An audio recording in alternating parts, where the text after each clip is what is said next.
নমস্কার বন্ধুরা, কেমন আছেন সবাই? পরমার রান্নাঘরে সকলকে স্বাগত জানাই।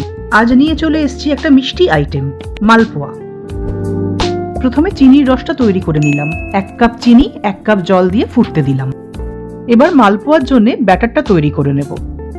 1 চামচ ময়দা, হাফ চামচ সুজি, এই রেশিওতে আমি করেছি। আপনারা আপনাদের প্রয়োজন মতো বাড়িয়ে বা কমিয়ে নেবেন। সাথে মিশিয়ে নিয়েছি থেতো করা মৌরি, গোলমরিচ এবং গুঁড়ো দুধ। আপনারা চাইলে খোয়া ক্ষীরও ব্যবহার করতে পারেন।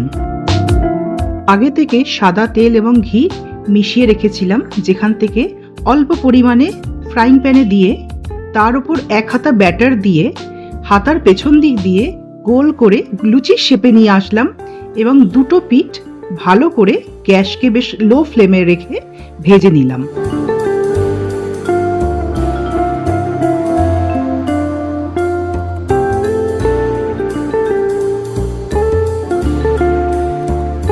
এইভাবে সবকটা ভাজা হয়ে গেলে আগে থেকে করে রাখা চিনির রসে একটা একটা করে ডুবিয়ে দিলাম এবং 1 ঘন্টা মতো ঢাকা চাপা দিয়ে রেখে দিলাম, যাতে চিনির রসটা ভেতরে ভালোভাবে টেনে নেয়। ঠান্ডা হয়ে যাবার পর পরিবেশন করলাম ডেলিশিয়াস মালপোয়া। ভিডিওটা কেমন লাগলো অবশ্যই কমেন্টে জানাবেন।